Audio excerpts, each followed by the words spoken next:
Doom: The Dark Ages is the latest in the Doom series that was successfully rebooted in 2016. It wears the name of the game that effectively kick-started the entire first-person shooter genre, and it is also a first-person shooter for people who are bad at first-person shooters. Hear me out.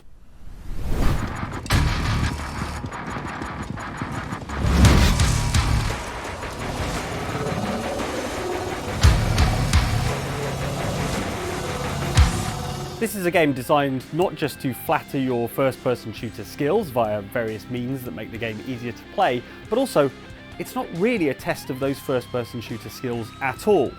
Like I said, hear me out.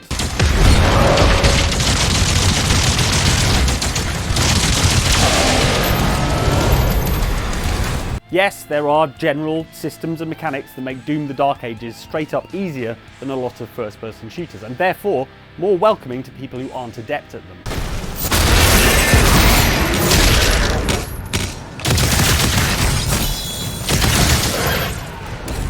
The way that health looks like a percentage, or as you boost your maximum health throughout the game, a fixed pool of health points, but actually isn't.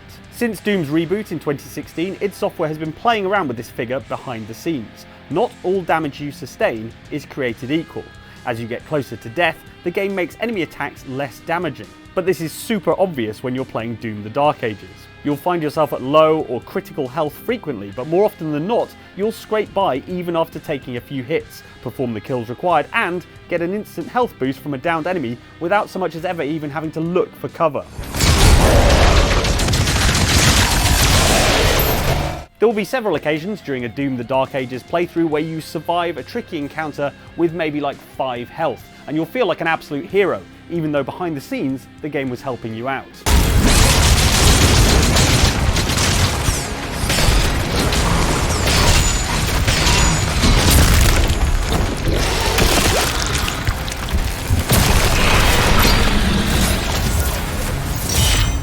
Then there are the enemy attacks. Doom: The Dark Ages is very careful about how much stuff it throws at you at any given time. You can be wading through an entire army of enemies, but enemies that are behind you and outside of your field of view attack far less frequently than the ones you can see, meaning even when you put yourself in the thick of it, right in the middle of a mob of enemies, you never get truly swamped.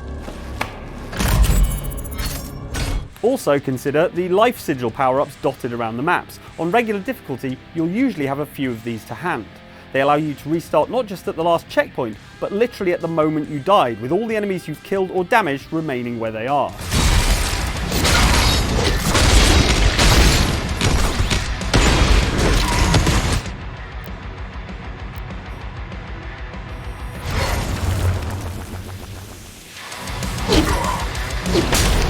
All of these are basically player assists, nothing too extreme or exotic, but there's something more fundamental to Doom: The Dark Ages that makes it an FPS designed particularly for people who are bad at FPSs.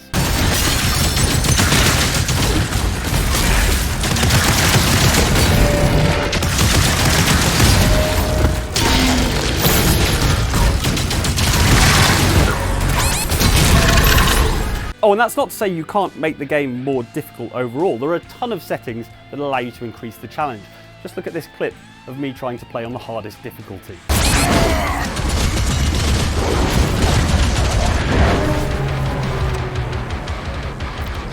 Yeah, this video's not a brag where I say I found Doom: The Dark Ages too easy. What I'm saying is that being successful in combat has nothing to do with being good at first-person shooters. First-person shooters are at their core about aiming and then shooting, but you really don't have to be good at that to succeed in Doom: The Dark Ages.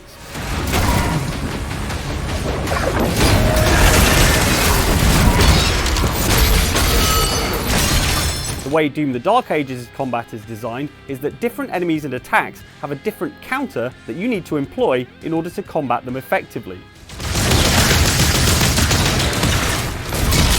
The most obvious one is that green projectiles and attacks can be parried using the shield by hitting the left trigger.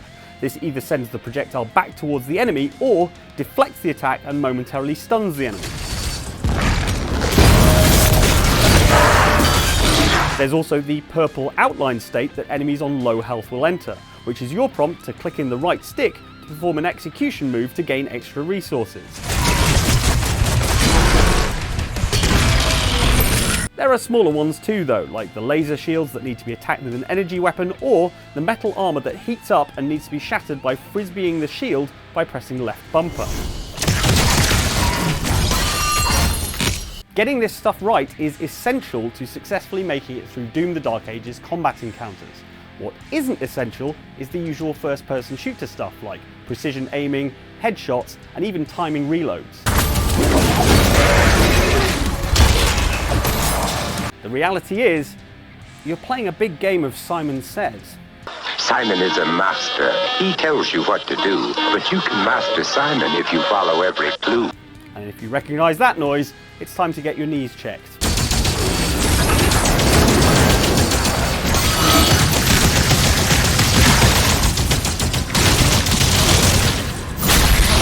So yeah, if you see green, hit LT. If you see purple, hit RS. If you see glowing metal, hit LB. Get all this stuff right and you'll be tearing around the battlefield like some sort of high-speed freight train of death, leaving shredded demons in your wake. And there is some skill involved in this process, so you'll get that sweet, sweet feeling of mastery. Doom the Dark Ages feels good to play, and even better when you play well. But you have to remember that what you're mastering, what's giving you that feeling, isn't the challenge of a first-person shooter. It's rhythm action. It's Simon Says.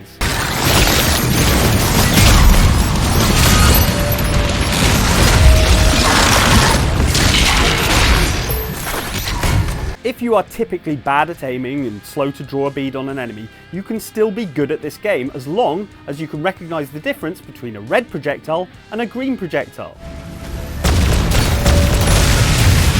There is shooting going on, but headshots certainly don't matter in the slightest, and as long as you're spraying bullets in the general direction of enemies and following the on-screen prompts, you're doing your job as a player.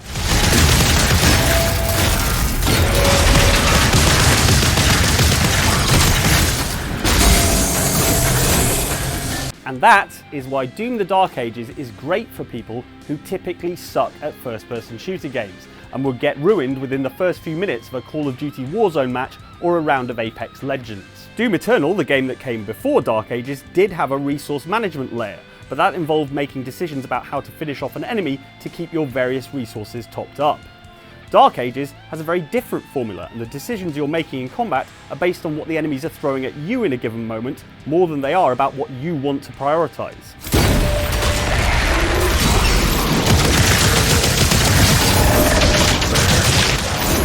So, assuming I've convinced you that yes, Doom the Dark Ages is a first-person shooter for people who are bad at first-person shooters, the big question is that a bad thing?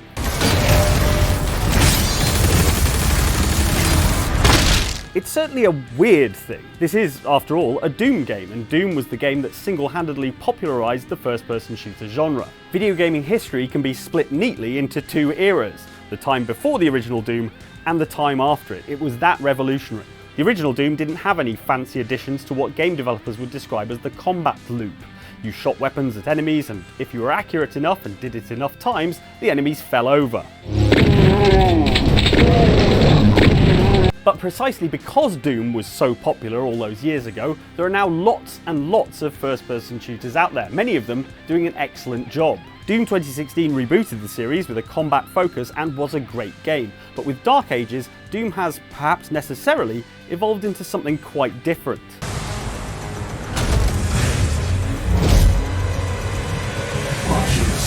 In 3, 2, 1.